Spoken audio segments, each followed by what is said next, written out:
오늘 파트 4 응답받는 기도 배우기. 그래서 두 번째 하나님 코드에 맞는 기도인데, 특별히 이 주제는 두 번으로 나눠서 오늘 한 번 더 이제 한다고 했어요. 지난 시간 하나님 코드에 맞는 기도로서 무엇을 얘기했죠? 사랑. 그쵸? 사랑의 키워드. 하나님의 코드 사랑. 네. 하나님은 사랑의 하나님이시다. 그래서 우리가 기도할 때도 그 코드에 맞춰서 기도할 수 있었으면 좋겠다. 그래서 특별히 역대상에 나와 있는 다윗의 용사들의 이야기를 통해서 사랑의 코드에 대한 얘기를 해봤습니다. 오늘은 역대상 13장에 나와 있는 하나님의 언약궤를 옮겨오는 말씀을 통해서 또 새로운 하나님의 코드를 이제 보려고 해요. 오늘 얘기하고 싶은 하나님의 코드는 하나님의 정하신 뜻, 그 하나님의 질서와 규례에 대한 코드를 얘기하려고 그래요. 제가 이제 자꾸 이렇게 하나님의 코드 이렇게 얘기를 하는데, 제가 이렇게 특별히 하나님의 코드라고 얘기하게 된 게 그런 이제 깊은 깨달음이 한번 왔던 적이 있어요.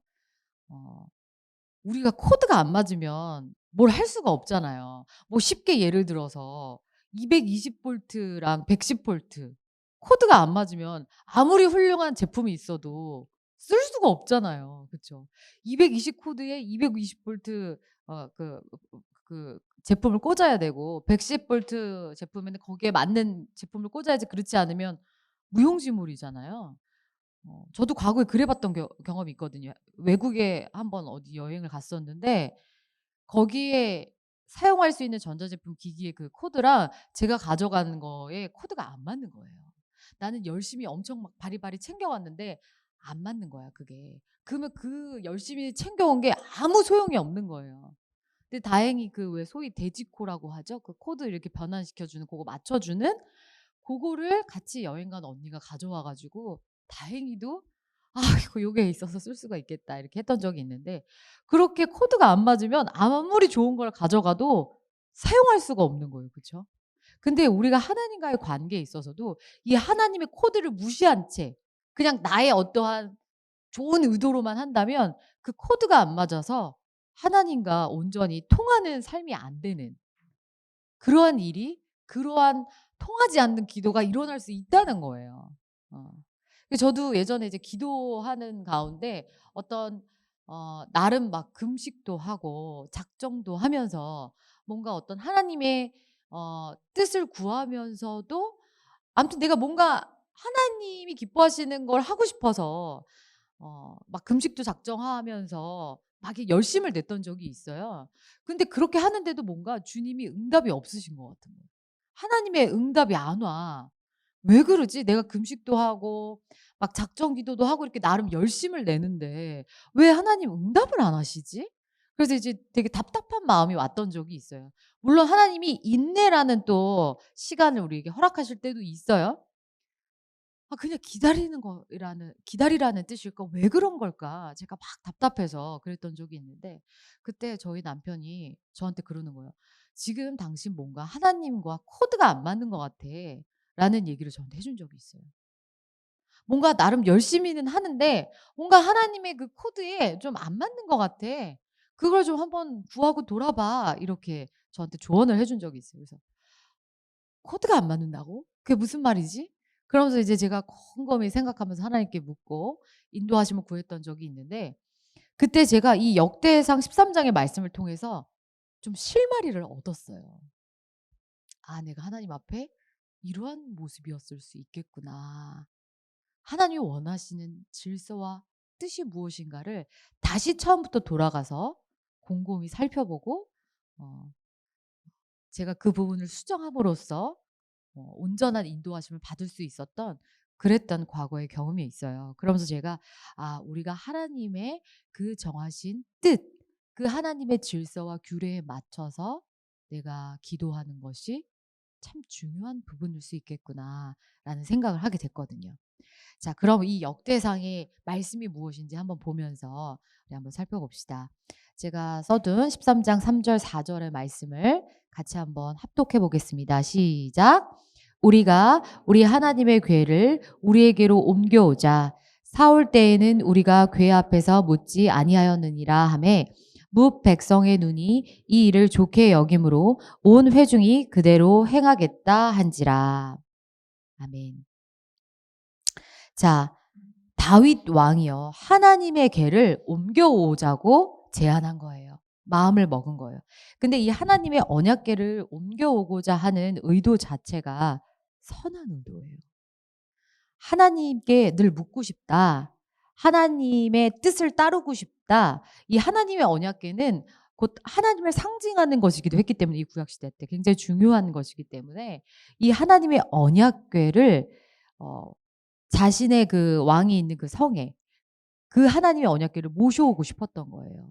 그래서 하나님의 언약궤를 더 가까이 모셔두고 늘 하나님께 묻고 듣고 하는 이러한 어떤 하나님에 대한 경외심, 하나님과 더 가까이 하고자 하는 것, 또 이 나라와 민족을 치리하는 데 있어서 사울 왕과는 다르게 정말 하나님께로 더 가까이 나아가서 그것을 묻고자 하는 굉장히 좋은 선한 의도로 이 언약궤를 모셔오자고 한 거예요. 그리고 그것을 백성들이 딱 볼 때에도 '아 역시 우리 다윗 왕은 참 중심이 좋다. 동기가 좋다. 하나님께 묻기 위해서 저렇게 하는구나.'라고 되게 좋게 여겼어요. 그래서 이 모두가 '아 좋다. 우리가 하나님의 언약궤를 한번 옮겨오자.' 이 선하고 좋은 의도로 언약궤를 옮겨오기로 시도를 합니다. 그래서 13장 7절 8절 말씀에 이제 옮기는 이야기가 나와요. 같이 한번 읽어봅시다. 시작. 하나님의 궤를 새 수레에 싣고 아비나답의 집에서 나오는데 우사와 아이오는 수레를 몰며 다윗과 이스라엘 온 무리는 하나님 앞에서 힘을 다하여 뛰놀며 노래하며 수금과 비파와 소고와 재금과 나팔로 연주하니라. 아멘. 자, 하나님의 궤를 새 수레에 싣고 이때 당시에 수레는 오늘날에 우리 그런 수레를 생각하시면 안 돼요, 여러분. 되게 고급 교통수단이에요. 수레. 수레를 사용할 수 있다는 것은 나름 이 시대에 굉장히 좋은 교통수단을 선택한 것이고 새 수레, 새 것. 그러니까 마치 오늘날로 비유하자면 어떤 좋은 새로운 고급 세단 하나 탁 뽑아 가지고 거기다가 탁 실어 가지고 오겠다는 그런 굉장히 하나님의 언약궤를 대우하는 태도예요. 그래서 그 새 수레에 탁 싣고 아비나답의 집에서 옮겨 가지고 이제 가려고 또 이제 그의 신하 우사와 아이오가 다 그 수레를 호위하면서 마치 그 고급 그 세단 그 대통령 차가 막 이렇게 갈 때 옆에서 막 이렇게 이렇게 잡고 뛰는 호위하는 호위병들처럼 그렇게 딱 호위를 하면서 그리고 막 찬양을 그냥 있는 힘을 다해서 뛰놀며 노래하며 수금과 비파와 소금과 재금과 나팔 모든 찬양할 수 있는 악기를 다 동원해서 전심으로 하나님을 찬양하면서 지금 언약궤를 모셔오는 거예요. 나름 최선을 다했죠. 다윗 상식선에서 자기가 할 수 있는 최선을 다한 거예요. 최고급 세단에다가 쫙 우리 주님 언약궤 모셔 갖고 우리 찬양 끝내주게 하면서 "한번 옮겨와 보자." 지금 그렇게 하고 있는 거예요. 그런데 어떻게 됐어요? 9절 10 절에 읽어 봅시다. 시작. 기도내의 타작마당에 이르러서는 소들이 뛰므로 우사가 손을 펴서 궤를 붙들었더니 우사가 손을 펴서 궤를 붙들므로 말미암아 여호와께서 진노하사 치심에 그가 거기 하나님 앞에 죽으니라.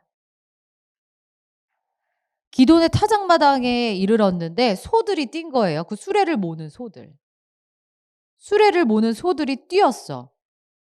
그랬더니 이 언약궤가 흔들려서 넘어질까 봐 우사가 손을 펴서 궤를 붙들었는데 우사가 손을 펴서 궤를 붙들므로 말미암아 여호와께서 진노하사 치심에 그가 거기 하나님 앞에 죽으니라. 지금 아주 이 축제와도 같던 엄청난 어떤 막 기대와 환희와 막 이런 엄청난 축제에 제대로 찬물이 끼얹어진 거야. 사람이 죽었어. 그냥 조금 어떤 이런 일이 일어난 정도가 아니라 사람이 죽었어요. 죽음은 심판이죠. 왜 이런 불미스러운 일이 일어났을까? 하나님의 언약궤를 모셔오는 이런 엄청난 어떠한 지금 일 가운데 있는데 사람이 죽었어요. 하나님의 심판이 임한 거예요. 왜 이렇게 됐을까? 굉장한 혼란에 빠진 거예요. 역대상 13장 12절에 다윗이 이런 고백을 해요. 내가 어떻게 하나님의 궤를 내 것으로 오게 하리요? 탄식이 나오는 거예요. 아, 하나님의 언약궤를 모셔오는 일 이렇게 힘든 일인가? 도대체 어떻게 하나님의 언약궤를 옮겨올 수 있지? 분명히 내가 선한 의도였고 내 마음의 동기가 어떠한 나의 개인적인 무엇을 위해서 한 것이 아니었고 분명히 내가 하나님을 사모하는 마음으로 경외하는 마음으로 내가 왕으로서 나라 민족을 섬기는 데 있어서 정말 하나님께 묻고자 언약궤를 모셔오고 싶은 동기가 있었고 또 정말 좋은 수레에 하나님의 언약궤를 실어서 찬양을 올려드리면서 이렇게 모셔왔는데 왜 이런 불미스러운 일이 벌어졌지? 도대체 어떻게 해야 되는 것이지? 혼란에 빠진 거죠. 어쩌면 이때 다윗이 갑자기 하나님에 대한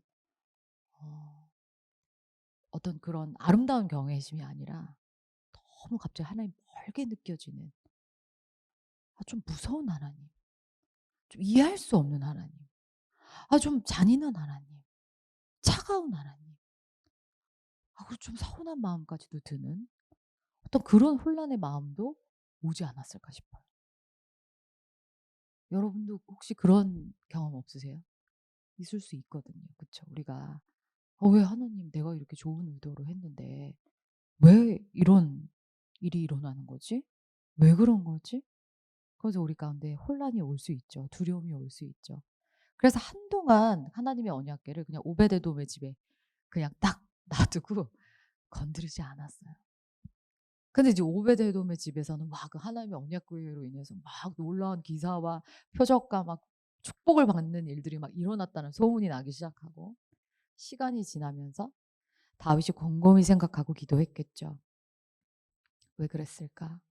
어떻게 해야 다시 모셔올 수 있을까? 그러면서 다윗이 말씀 속에서 그 답을 찾은 것 같아요.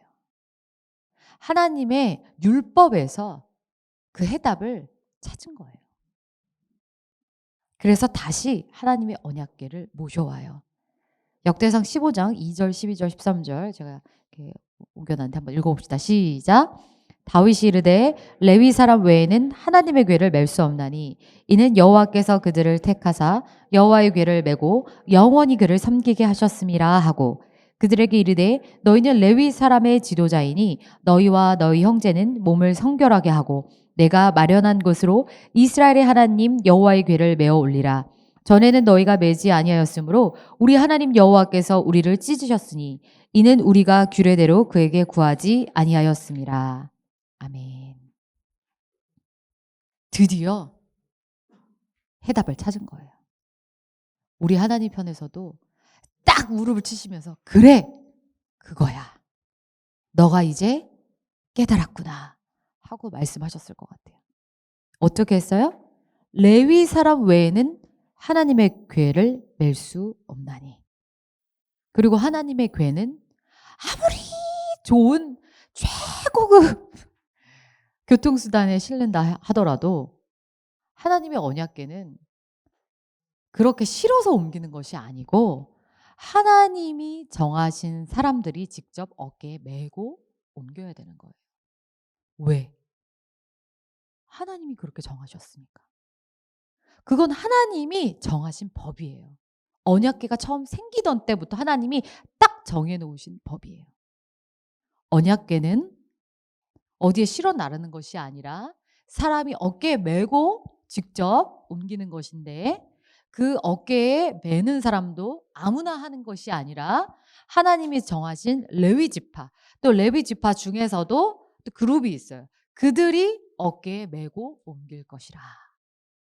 그리고 그걸 싸는 건 또 누가 싸고 이런 것들을 하나하나 하나님이 다 정해 놓으셨어요. 그리고 율법책에 딱 기록해 두셨어요. 근데 다윗이 그 하나님의 율법을 그냥 간과한 채 나름 자기가 생각하는 선한 의도와 자기가 생각하는 좋은 방법으로 하려고 했던 거예요. 그때 할 수 없었어요. 하나님의 기뻐하신 응답이 임할 수가 없었던 거예요. 그래서 사람이 죽는 그러한 아픈 일이 있었지만 그러고 나서야 다윗이 곰곰이 생각하고 돌아보면서 결국은 하나님의 말씀 안에서 그 해답을 찾은 거예요. 아, 그렇지. 하나님이 정하신 법이 그렇지. 근데 내가 하나님의 법을 무시한 채 그냥 내 의도가 좋으니까 내 방법으로 하려고 했구나. 그게 잘못이었구나. 그래서 내가 무고한 내 씨나 우사가 죽음에 이르는 일까지 일어났구나라고 돌아보게 됐을 거예요. 그래서 이제는 다윗이 그 하나님이 정하신 질서와 규례대로 하나님이 정하신 말씀 그대로 했더니 무사히 옮겼어요. 하나님이 기뻐하셨어요. 그 동기도 기뻐 받으셨고 흔쾌히 응답하셨어요. 무사히 옮겨올 수가 있었던 거예요. 근데 우리가 이 본문 말씀을 통해서 우리 역시도 좀 생각을 해보면 좋겠어요. 우리가 가끔 이제 기도할 때 보면 저도 과거에 그랬었어요. 제가 기도할 때 어떠한 하나님께 구하는 것에 있어서 내 나름 좋은 동기야. 내 나름 선한 의도를 가지고 있어. 그리고 하나님 앞에 구하긴 했지만 내가 그 구하는 기도 제목을 곰곰이 하나님의 말씀에 비추어서 봤더니 나의 방식과 나의 논리와 나의 어떠함으로 하나님한테 그것을 얻어내려고 하는 그런 나의 자세가 있었구나라는 것을 제가 깨달았던 적이 있어요. 이것이 하나님이 정하신 질서와 규례, 하나님의 뜻에 합당한가를 다시 돌아보게 된 거예요. 그러면서 나의 기도 제목이 바뀌어지는, 나의 시선이 달라지는 것을 경험했던 적이 있어요. 그리고 제가 실제적으로도 이렇게 목양을 하면서 우리 많은 지체들과 이렇게 어떤 삶에 대한 것들을 같이 나누고 또 상담도 하고 이렇게 하면서 이 말씀을 해줄 때가 정말 많았어요. 이렇게 딱 들어보면 본인 나름 뭔가 막 하나님 앞에 선한 의도야 좋은 동기로 한다고 해. 그런데 그가 구하는 어떠한 그 내용이 하나님의 뜻에 딱 합당하지는 않은 것이죠. 근데 저는 좋은 동기예요. 근데 저는 이게 좋은 동기로 하는 것이고 나름 좋은 방법으로 이렇게 하기 때문에 여기에 대해서 하나님이 응답해 주셨으면 좋겠어요라고 이제 주장하고 있는 것이었던 거예요. 그래서 제가 그것을 보고 이 말씀을 이렇게 주었던 적이 많아요. 역대상 말씀에 보면 이런 말씀이 있다. 다윗이 하나님의 언약궤를 옮겨올 때 그는 분명히 좋은 의도, 선한 의도로 했지만 그가 하나님이 정하신 질서와 규례를 무시한 채 자기 나름의 방법과 자기 나름의 선한 의도로 그것을 하려고 했다. 그때 하나님께서 그에게 그것을 가르치셨다. 하나님의 율법 안에서 그것을 하는 것이어야 되는 것임을 주님께서 가르쳐 주셨다. 너가 지금 구하고 있는 기도 제목도 내가 가만히 보니 하나님의 말씀에 이러이러한 부분에 있어서는 어쩌면 부합하지 않을 수도 있겠다는 생각이 든다. 한번 돌아봐라. 하나님이 그것을 말씀하시는 것은 아닌지 돌아봤으면 좋겠다. 그래서 하나님의 정하신 그 말씀 안에서 그 규례와 질서 안에서 다시 한번 구한다면 하나님의 응답을 받을 수 있지 않을까라고 권면했던 적이 상당히 많아요. 그리고 그렇게 권했을 때 우리 지체들이 하나님에 대한 오해가 풀어지고 그냥 그전에 무조건 서운했어. 왜 내가 좋은 의도로 이렇게 구하는데 왜 안 주세요? 제가 이렇게 선한 의도로 나름 하나님 앞에 이렇게 하는데 왜 그런 거예요? 라고 그냥 뭔가 하나님에 대해서 오해하고 좀 하나님 인색하신 분이신가? 좀 하나님 너무 엄하신 분이신가?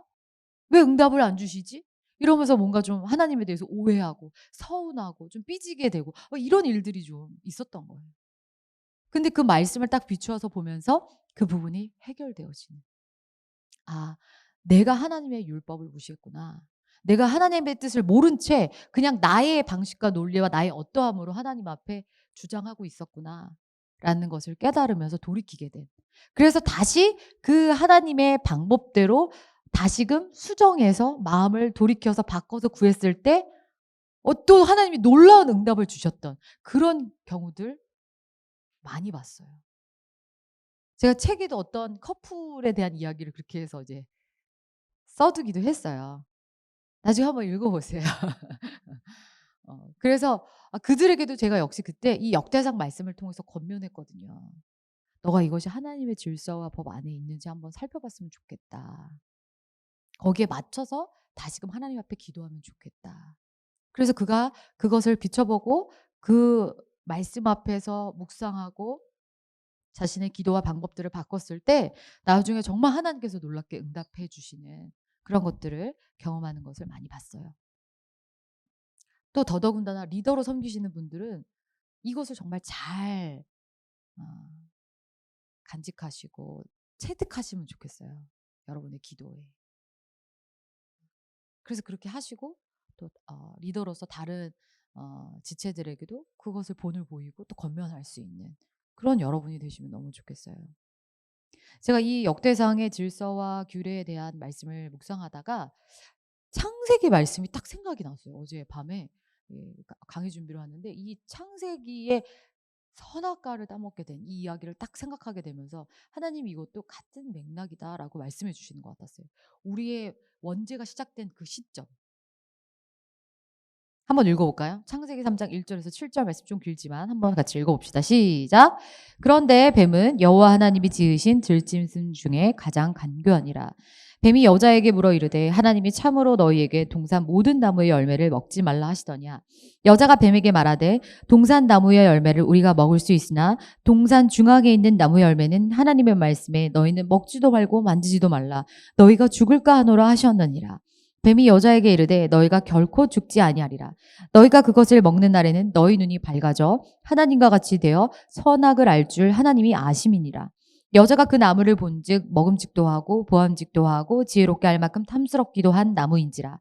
여자가 그 열매를 따먹고 자기와 함께 있는 남편에게도 주매 그도 먹은지라. 이에 그들의 눈이 밝아져 자기들이 벗은 줄을 알고 무화과 나무 잎을 엮어 치마로 삼았더라. 자, 여러분 보세요. 하나님께서 아담과 하와를 지으시고 에덴 동산에 너무너무 풍성한 정말 많은 것들을 지어 주셨어요. 엄청 풍성했을 거예요. 말도 못하게. 수많은 과실들이 넘쳐났을 거예요. 우리가 지금 먹는 과일들의 종류만 해도 보세요. 얼마나 많아요. 그걸 그냥 아주 통으로 너희들이 다 먹어. 이거 전부 다 먹어. 그거 진짜 평생 먹어도 다 못 먹을 정도로 얼마나 많았을까? 얼마나 풍성했을까?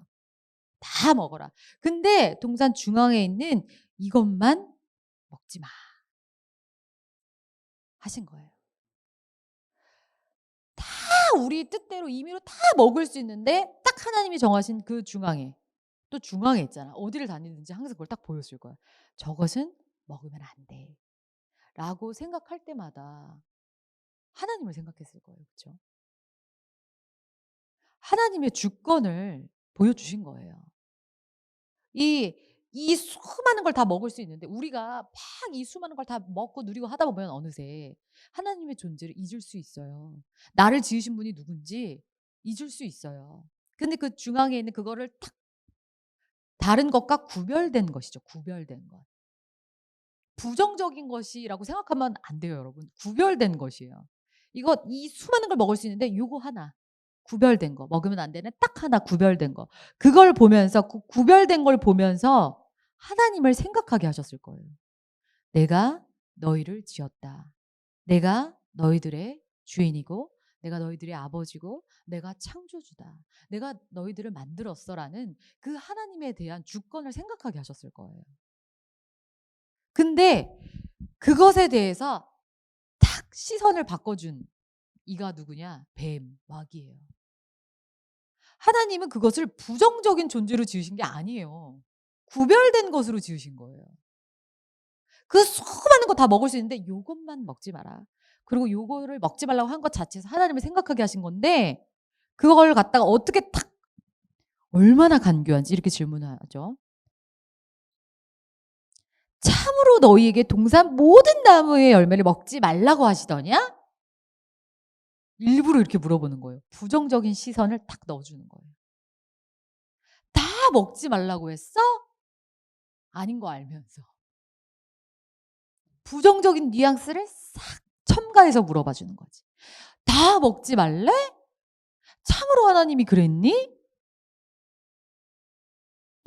쪼끔 그걸 들으면서 약간 묘하게 이상했을 거야 하와가 들으면서. 아니 다 먹어도 된다 그랬어. 근데 딱 하나는 안 된다고 하긴 했어. 99%는 아니야. 근데 1%는 있긴 있어. 그러니까 그 부정적인 시선의 1%를 탁 생각나게 해준 거예요. 그 시선을 탁 열어 준 거예요. 있긴 있어. 많지는 않은데 하나밖에 없긴 한데 근데 있긴 있네. 먹지 말라고 한 거. 부정적인 거 있긴 있네. 하나님이 그거 먹으면 안 된다 그랬어. 만지지도 말고 먹지도 말고 죽는다고 하셨어. 그러면서 부정적인 그 뱀이 던져준 그것에 대해서 생각하기 시작한 거죠. 죽는다고 했어. 나쁜 거야. 부정적인 거야. 왜 만드셨지? 왜 그러셨지? 생각하게 하는 거죠. 그때 뱀이 뭐래요? 아니야. 그거 먹어도 안 죽어. 하나님이 하신 말 거짓말이야. 그렇지 않아.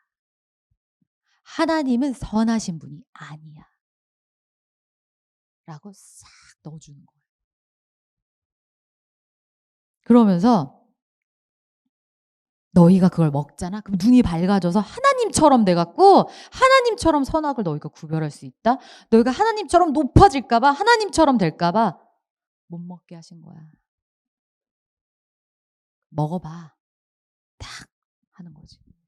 그 얘기를 듣고 나무를 보니까 어떻게 보여? 먹음직도 하고 보암직도 하고 지혜롭게 할 만큼 탐스럽기도 한 나무인지라. 싹 그게 들어오는 거예요, 여러분. 이게 사단이 하는 짓이에요. 하나님이 구별시켜 놓은 것에 대해서 그것을 다른 시각으로 비틀어 보게 만드는 거예요. 그게 정말 나쁜 걸까?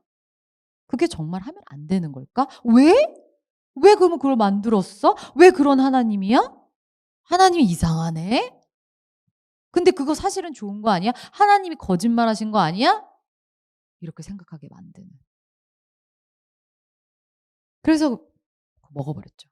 하나님의 말씀을 어기고 하나님이 정하신 것을 의심하기 시작하면서 신뢰하지 못하기 시작하면서 그걸 딱 먹죠. 그리고 남편에게까지 영향을 미쳐. 너도 먹어봐. 괜찮아. 그래서 정말 정녕 어떻게 됐어요? 정녕 주님의 말씀대로 죽게 되었죠. 늙기 시작했고 결국은 늙어서 죽게 되는 죽음이 열렸어요. 그리고 무엇보다 하나님과의 관계에서 끊어지는 그게 엄청난 죽음이죠. 하나님의 관계와 하나님의 보호와 하나님의 영광에서 떠나버리는 하나님의 영광이 떠나버리는 하나님의 보호에서 끊어져 버리는 하나님과의 언약 관계에서 끊어지는 저주 임했어요. 그리고 정말 어떻게 보면 그때부터 이들의 눈이 밝아져서 그전에는 전혀 부끄러운지 몰랐던 자신이 부끄럽게 느껴지고 선과 악의 기준을 인간이 그 자리에 앉기 시작했어요. 이게 선한 거야, 이게 악한 거야. 원래 그 기준은 하나님께 있어요. 피조물에게 그 기준이 있지 않아요. 모든 것을 지으신 창조주 하나님께 있는 거예요. 근데 타락한 인간이 하나님의 지혜가 떠나가 버린 인간이 그 선과 악의 기준에 자기가 앉기 시작하는 거예요. 내가 결정할게 이제부터. 내가 보기에 선하면 이건 선이야. 내가 보기에 악하면 악이야. 하나님의 뜻과 상관없이. 오늘날 가장 어떻게 보면 우리의 큰 죄가 하나님을 떠난 우리들이 선과 악의 기준을 우리가 지어간다는 거예요. 굉장히 위험한 것이죠. 하나님의 주권, 하나님의 그 질서를 완전히 떠나버리는 것이죠. 이 하나님께서 이 규례와 질서, 하나님의 말씀에 대한 것을 우리에게 반드시 가르치세요. 그 코드를 반드시 알기를 원하세요. 그러니까 우리가 하나님의 말씀, 하나님의 코드를 의심하기 시작하는 것은 사실 이 선악과 에덴 동산, 우리의 원죄로부터 시작된 뿌리예요. 우리가 하나님의 말씀은 다 옳아요. 그렇죠? 하나님의 말씀은 다 옳아요, 여러분? 성경에 나와 있는 말씀은 다 옳은가요? 1.1핵이라도 틀린 것이 있나요? 우리가 성경을 보면서 하나님을 판단할 수가 있나요? 아, 성경의 어떤 부분은 참 좋으신 하나님인 것 같은데 어떤 부분은 좀 이상해. 이해할 수가 없어. 신약에서 보이는 예수님의 사랑은 참 아름다워 보이는데 구약에서 보이는 하나님의 모습은 너무 무서워. 나 그 하나님은 싫어. 나 그 하나님의 말씀은 나 인정 안 할래. 나는 거기에 다스림을 받으면서 살지 않을래. 우리가 이렇게 선택적으로 할 수 있나요? 우리가 그것을 판단할 수 있나요?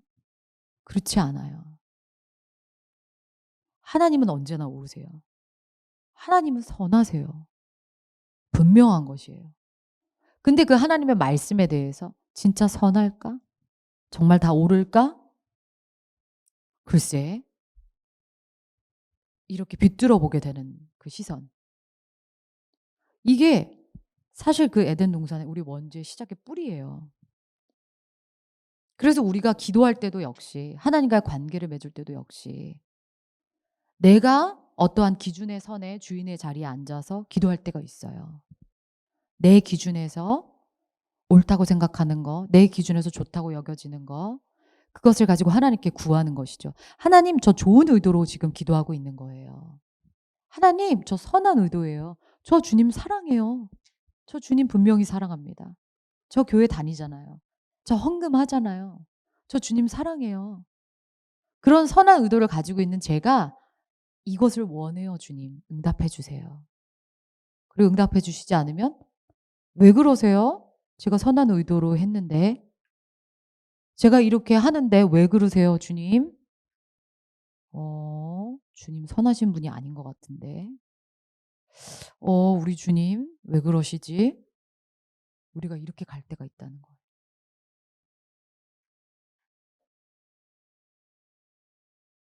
하나님은 선하세요. 언제나 옳으세요. 우리가 그 하나님의 말씀 안에서 그 하나님의 질서 안에서 그 선하시고 분명하신 하나님을 신뢰함으로 기도하다 보면 응답하지 못할 것은 사실 아무것도 없어요. 물론 때로는 하나님께서 시간이 걸린다라고 말씀하시는 게 있어요. 인내의 시간이 필요하다. 왜냐하면 그것이 우리에게 유익하기 때문에 하나님의 그 놀라운 여러 섭리 가운데 기다려야 될 때가 있어요. 기다릴 수 있지만 우리가 하나님의 뜻 안에서 구하는 것이라면 응답받지 못할 것은 사실 없어요. 근데 내가 하나님의 뜻 밖에서 무언가를 나름 좋은 의도라고 구할 때 하나님께서 거절하실 수 있다는 거예요. 얘야, 그것은 아니다. 너가 아무리 선한 의도로 구했다 하더라도 잘 돌아보렴. 내가 정한 나의 질서와 뜻 아래에 있는 것이 아니야. 그것이 아니란다. 다시 돌아보렴. 하고 주님이 노하실 수 있다는 거예요. 그것을 노하신 것은 하나님이 선하지 않으셔서가 아니에요. 하나님이 그것을 노하신 것은 그냥 엄격하신 하나님이어서가 아니에요. 하나님은 선하세요. 좋으세요. 자비가 많으세요. 인내가 많으세요. 완벽하세요. 그러한 하나님께서 노 하실 때는 노가 맞는 거예요. 웨이트 하실 때는 웨이트이 맞는 거예요. 우린 그 하나님에 대한 분명한 신뢰와 사랑과 순종이 있어야 돼요. 그것이 잘 건강하게 형성된 상태에서 우리가 기도할 수 있다면 사실 응답받지 못할 기도는 없어요. 기도하면서 더 하나님을 경험하게 될 거예요. 기도하면서 더 하나님을 만나게 될 거고요. 기도를 통해서 받을 응답들이 굉장히 많을 수 있어요. 아주 풍성할 수 있어요. 근데 우리는 99%의 받을 응답이 아닌 그 1%에 집착하면 왜 안 되는 거예요? 왜? 이건 왜 먹으면 안 되는 거예요? 왜 동산 중앙이는 이거 먹으면 왜 안 되는 거예요? 왜 못 먹게 했어요? 하나님 악하시네? 인색하시네? 이러면 안 된다는 거예요. 근데 마귀는 거기에 집중하게 만들어요. 그리고 그 시선을 이렇게 꼬아요. 하와에게 했던 것처럼. 왜 그럴까? 왜 못 먹게 했을까? 하나님 이상하네? 좋으신 분이 아니네? 이렇게 우리를 유혹하고 미혹하고 하나님과의 관계를 버려놓는다는 거예요. 그걸 아셔야 돼요. 그래서 저도 가끔 어떤 기도를 하시면서 막 답답해 하시는 분들의 이제 이렇게 상담 메일을 받거나 이런 경우가 있는데 제가 봤을 때 대부분 그 경우가 많은 것 같아요. 좀 보면은. 그 어떤 하나님의 뜻과 질서 아래 있는 것이 아닌데 근데 본인은 어쨌든 나름 분명히 좋은 의도로 구하고 있어. 하나님 분명히 사랑해. 근데 하나님의 뜻과 질서는 잘 몰라.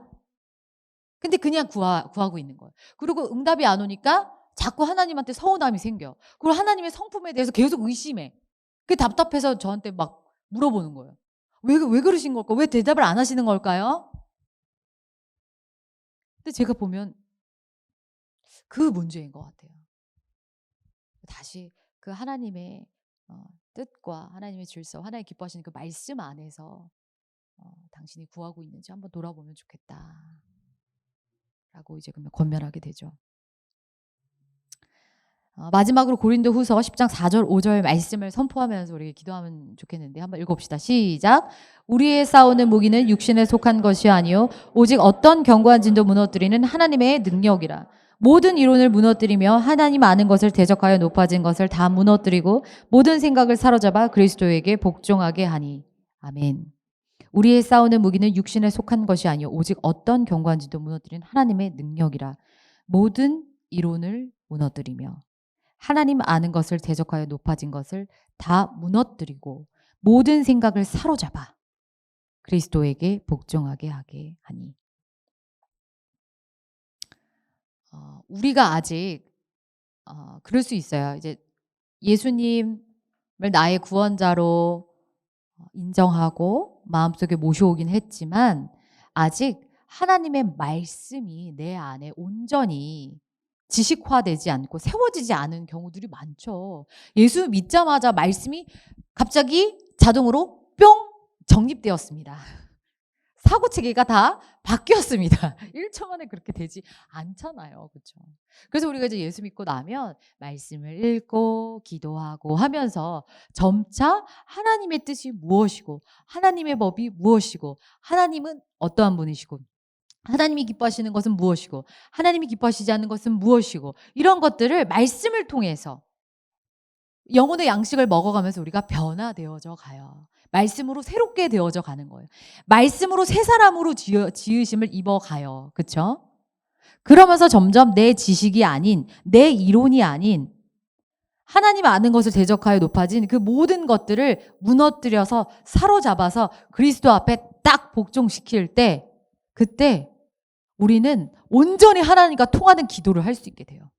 그럼 그런 기도에 대한 것은 다 응답받게 돼 있어요.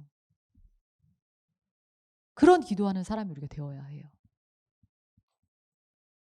그래서 여러분 말씀과 함께 기도하셔야 돼요. 기도하는 가운데 말씀에 이렇게 딱 빛을 비춰봐야 돼요. 내가 지금 하나님의 그 말씀 안에서 하나님의 그 뜻 안에서 기도하고 있는가를 돌아봐야 돼요. 그럼 그 기도는 정말 하나님과 통하는 기도가 되게 돼요. 그 기도가 열려요. 하나님의 뜻과 반하여져 있는 어떤 내 육신의 땅의 혼적인 육적인 어떠한 이론과 생각들이 주장하고 있다면 그것으로 기도의 자리에 계속 머물러 있다면 하나님과 뭔가 소통이 안 돼요. 불통이 돼버려요. 불통이. 그럴 수 있어요. 그래서 저도 예전에 막 답답했던 거예요. 왜 내가 이렇게 나름 막 금식도 하고 금식까지 했어 심지어. 금식도 하고 내가 지금 막 이렇게 작정까지 하는데 왜 주님 응답을 안 하시지? 왜 뭔가 통하지가 않아? 답답해 죽겠어. 막 그랬더니 앞에 너 지금 뭔가 하나님의 코드에 맞지 않아? 코드 그게 무슨 소리야? 그게 보니까 결국은 하나님의 뜻, 하나님의 말씀이었어요. 하나님의 질서. 그것이더라고요. 그것 안에서 내가 구할 때 하나님과 온전히 통하는 막 소통이 일어나는 그런 기도가 일어나기 시작하는 거예요. 그래서 여러분 우리가 그런 경험 많이 하시지 않았어요? 저는 참 제가 그런 이제 교회에서 리더를 처음 하면서 이렇게 중보기도라는 걸 하기 시작하면서 참 신기했던 게 뭐냐면 내가 다른 영혼을 위해서 그 사람이 온전히 하나님을 만날 수 있도록 중보기도를 할 때는 너무 기도가 잘 돼. 너무 막 있잖아. 막 하나의 음성도 들리는 것 같고 막 기도하는데 막 뭔가 막 은혜가 부어지고 마음이 뜨거워지고 막 눈물이 흐르고 너무 뭔가 하나님과 지금 내가 막 이렇게 통하고 있는 것 같은 느낌이 막 드는 거예요. 근데 내 기도 제목을 꺼내놓고 기도할 때 이상하게 다시 꽉 막힌 듯한 느낌이 들 때가 있었어요. 이상하다. 내가 다른 지체를 위해서 기도할 때는 엄청 뭔가 기도가 잘 되는 것 같았는데 왜 내 기도 제목 가지고 기도하니까 또 뭔가 좀 답답한 느낌이 들지? 주님 왜 다른 사람을 위한 기도는 잘 들어주시고 왜 제 기도 제목은 안 들어주시는 거예요? 이렇게 생각했던 적이 있어요. 근데 돌아보니까 그랬던 것 같아요. 제가 다른 지체를 위해서 기도할 때는 어떤 나의 잘못된 인간적인 혼적인 육적인 생각이 별로 들어가지 않았던 것 같아요. 진짜 하나님의 뜻대로 구했던 것 같아. 아 주님 저 사람이 저 영혼이 정말 하나님 만났으면 좋겠습니다. 저 영혼이 하나님을 더 사랑했으면 좋겠습니다. 저 영혼이 더 그렇게 은혜를 누렸으면 좋겠습니다. 이거 너무 하나님의 뜻에 맞는 기도야. 그러니까 막 그리고 내 이웃을 내 몸같이 사랑하라 하셨잖아. 내가 그 말씀 안에서 지금 다른 영혼을 위해서 막 기도를 하는 거잖아. 그러니까 막 그 기도는 막 은혜가 부어지고 막 소통이 되고 막 너무 좋은 거야. 근데 내 기도할 때는 가만히 돌아보니까 사실 나의 어떤 육신적이고 혼적인 욕심이 좀 있어. 내 기도 제목 가운데는 사실 좀 그런 욕심이 있는 거야. 뭔가 하나님의 뜻을 막 이렇게 비춰보기보다는 내가 뭔가 요것 좀 갖고 싶고 내가 요것 좀 누리고 싶고 막 이제 이런 좀 어떤 내 인간적인 욕심 또 내 인간적인 어떤 막 요런 거 있죠. 고런 거 좀 내가 갖고 싶은 거지. "그것 좀 주세요 주님." 이렇게 막 기도할 때는 뭔가 답답했어. 그렇더라고요. 그러면서 제가 내가 하나님의 어떤 기뻐하시는 정말 하나님의 말씀으로 새롭게 된 어떠한 그러한 간구함으로 내가 기도를 하는 것이 아니라 내 혼적이고 육적인 어떤 되게 어떠한 그러한 것으로 구할 때는 이게 잘 소통이 안 되는구나라는 것을 깨닫게 됐어요. 그래서 제가 하나님 앞에 무언가를 구할 때 그것을 비춰서 보려고 애쓸 때가 많아요. '내가 이것이 하나님 뜻 안에서 구하고 있는 것인가? 하나님의 어떤 뜻에 벗어난 것은 혹시 아닐까?' 이렇게 돌아보게 되는 것이죠. 그럴 때 어 온전히 하나님과 소통할 수 있는 기도가 열리는 것 같아요. 그래서 여러분들 기도하실 때 그것을 한번 돌아보시면 좋겠습니다. 그래서 하나님에 대한 혹여 오해가 없으시면 좋겠어요. 어. 아멘이시죠? 네. 여러분들의 기도에 분명히 적용할 부분이 있을 거라고 생각이 되어져요. 그러면 우리 좀 기도하는 시간을 갖도록 하겠습니다. 아.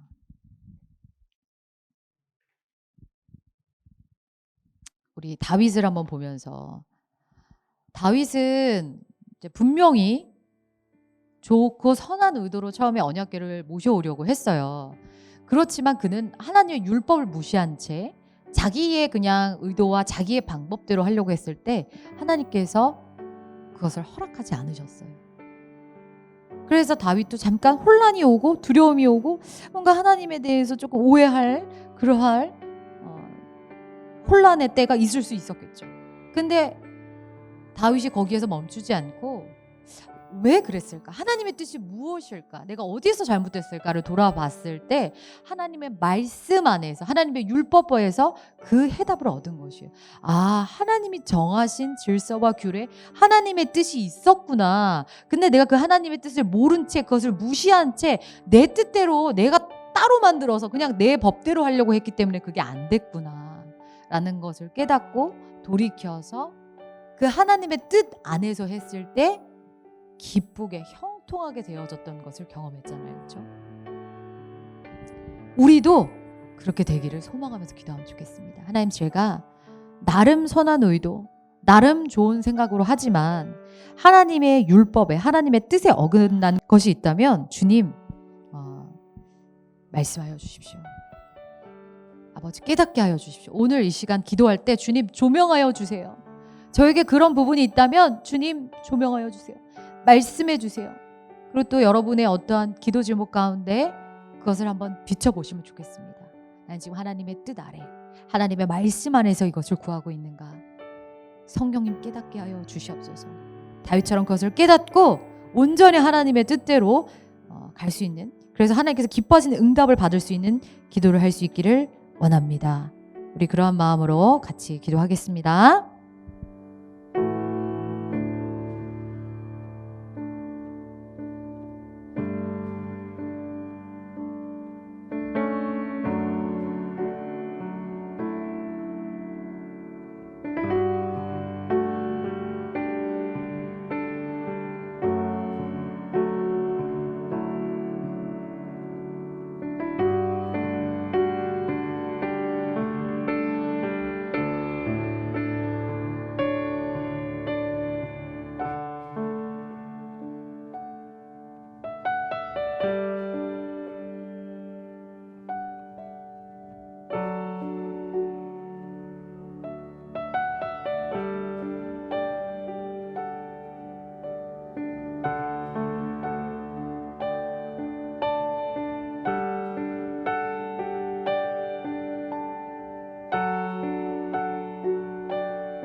그리고 또 우리가 이 기도를 하면 좋겠어요.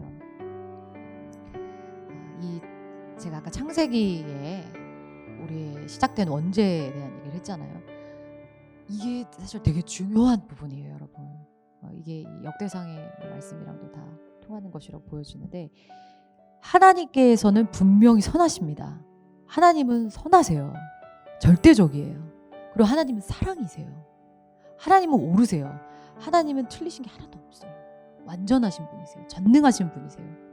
근데 그 하나님에 대해서 이 시선을 꼬아보게 만드는, 하나님의 선하심에 대해서 의심하게 만들고, 하나님의 그 전능하심에 대해서, 하나님의 그 자비하심에 대해서, 하나님의 그 사랑에 대해서 의심하고 반기를 들고 꼬아서 보게 만드는 그 부정적인 그 시선을 만들어 주는 것이 사단의 꼬임이고, 거기에 또 합하여서 그렇게 보는 것이 우리의 죄예요. 우리가 그것을 깨달았으면 좋겠어요. 우리가 하나님과의 기도하는 여정 가운데서, 우리가 신앙생활을 해나가는 여정 속에서 우리가 그럴 때가 있어요. 나는 옳은데, 나는 하나님한테 잘해드렸는데 하나님 그러시면 안 되는데, 하나님 제가 나름 이렇게 했잖아요. 근데 하나님 그렇게 하시면 안 돼요. 하나님 진짜 선하신 거 맞으세요? 하나님 진짜 사랑 맞으세요? 하나님 진짜 옳으세요? 정말 실수 안 하세요? 저한테 진짜 자비하세요? 저한테 인색하신 거 아니에요? 우리가 이러한 의심이 드는 것들, 그것들 여러분 해결 받으셔야 돼요. 말씀은요, 성경은 전체가 하나님의 어마어마한 사랑에 대한 얘기를 계속하고 있어요. 모든 성경이 다 그래요. 그 말씀 안에서 그 하나님의 사랑을 읽어낼 수 있으셔야 돼요. 하나님이 얼마나 옳으시고 전능하신 분이신지를 알아야 돼요. 사실 불완전하고 온전치 않은 건 우리예요. 근데도 완전하신 분이 온전치 않은 우리를, 적반하장으로 따져대는 우리를 오랫동안 참아주시고, 오랫동안 기다려주시고, 오랫동안 계속 포기하지 않고 사랑해주시는 분이 하나님이에요. 그거의 절정판을 보여주신 분이 그리스도잖아요. 십자가의 사랑. 그렇게까지 보여주셨는데도 우리는 의심해요. 나는 모르겠다, 나는 안 느껴진다 하면서. 우리가 정말 그것을 해결받을 수 있었으면 좋겠어요. 말씀 안에서 그것을 발견하시고, 그래서 우리의 기도가 새로워지고, 그래서 우리 기도 가운데 온전한 주님의 사랑을 깨닫게 되는 우리가 되었으면 좋겠습니다. 우리가 그것을 위해서 기도합시다. 기도하겠습니다.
우리 특별히 그러한 기도를 하면 좋겠어요. 우리의 이론, 하나님 아는 것을 대적하여 높아진 것을 다 무너뜨리고 모든 생각을 사로잡아 그리스도에게 복종하게 하니 정말 이렇게 되어졌으면 좋겠어요. 우리의 기도가 그런 기도였으면 좋겠어요.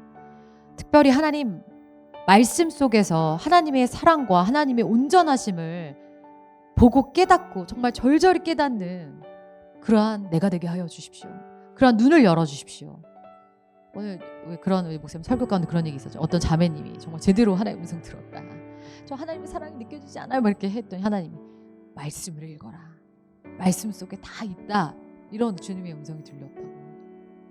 여러분 진짜 성경의 말씀을 날마다 깊이 상고하여 묵상하는 자는 하나님의 어떠하심에 대해서 모를 수가 없어요. 절절히 써 있어요. 성경 곳곳에.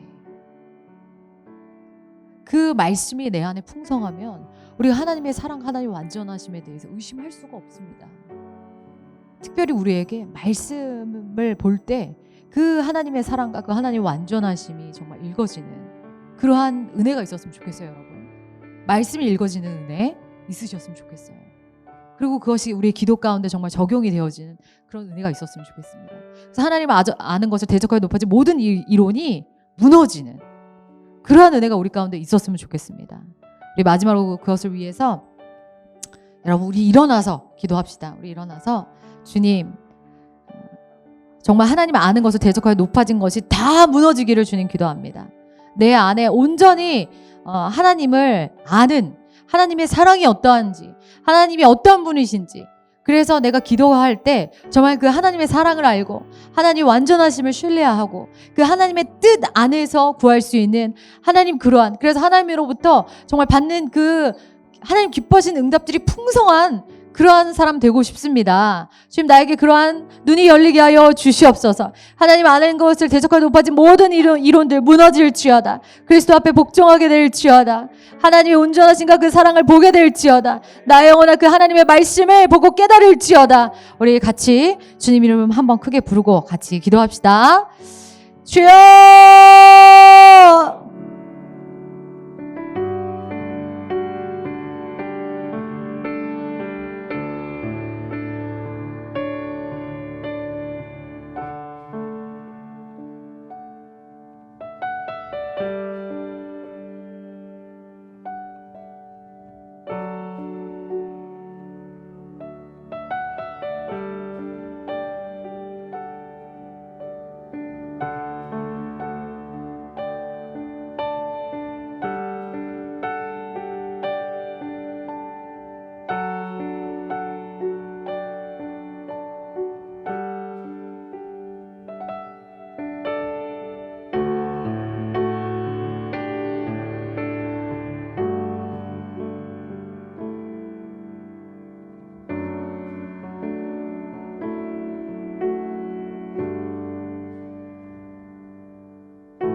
하나님 아버지, 우리가 오늘 역대상에 나와 있는 말씀을 통해서 하나님의 코드에 맞는 기도하는 것에 대해서 배웠습니다.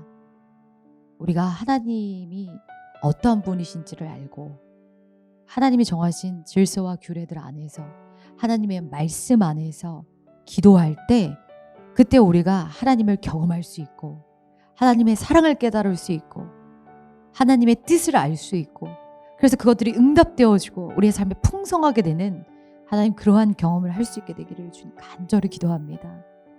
아버지 그러한 우리 모두가 되게 하여 주시옵소서.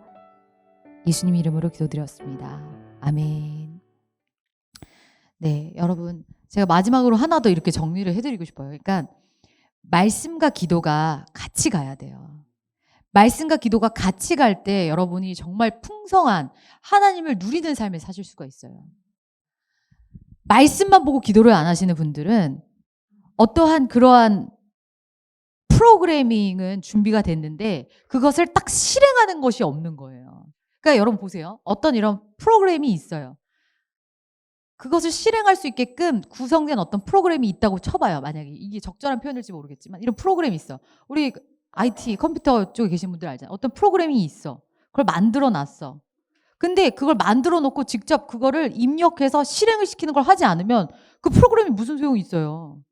실행이 안 되잖아. 그냥 그 프로그램만 있을 뿐이잖아요. 근데 또 반대로 이 프로그램이 아예 없어. 그리고 그냥 나와라 나와라 나와라 나와라 하면 뭐가 나올 수 있겠어요. 그렇죠? 잘못된 오류가 나올 수 있겠죠. 근데 어떤 딱 프로그램이 있고 거기에 진짜 그것을 넣어서 딱 실행을 눌렀을 때 딱 나와지는 어떤 그러한 것이 있잖아요. 그러니까 말씀이 그런 거예요. 하나님이 어떠한 분이시고 하나님 우리를 어떻게 지으셨고 우리가 어떻게 살아갈 때 우리가 그 하나님이 지으신 목적과 뜻대로 온전히 살 수 있고 그래서 또 복되게 기쁘게 즐겁게 살 수 있는지 그거에 대한 말씀이 다 적혀 있는 것이 바로 성경이에요. 그래서 그 성경이 먼저 풍성하게끔 읽고 묵상하고 그리고 그것을 가지고 나와서 기도할 때 진짜 그것이 내 것이 되는 거예요. 근데 또 말씀을 안 읽고 기도만 하는 사람은 하나님의 말씀과 상관없이 자기 혼적이고 육적인 어떤 주장들을 계속 갖다가 하니까 뭔가 하나님을 경험하지 못하는 거예요. 기도의 자리에 나가서도. 기도를 하긴 하는데 소통이 안 돼 하나님이랑. 하나님의 말씀 없이 말씀과 상관없이 내 혼적이고 육적인 이론을 계속 갖다가 하나님한테 대니까 잘 뭔가 소통이 일어나지가 않는 거예요. 그래서 기도만 해도 문제고 말씀 없이 그렇다고 또 그럼 말씀만 볼래? 말씀만 읽고 기도를 안 하면 그것을 말씀을 읽어도 그걸 가지고 실제로 하나님을 경험하고 만남이 되어지는 이것이 일어나질 않아요.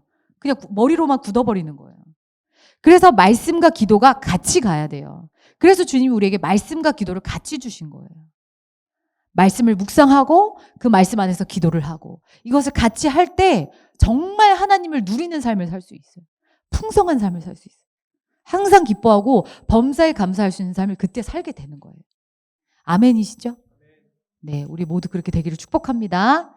네, 다음 주 한 주 동안 그렇게 여러분 기도하시고 오시면 좋겠어요. 네, 기도일지도 올려주시고 코람데오 지난주 것도 제출 다 해주시고 네, 이번 주 코람데오도 드렸으니까 또 그렇게 하시고 네, 우리 다음 주에 만나겠습니다.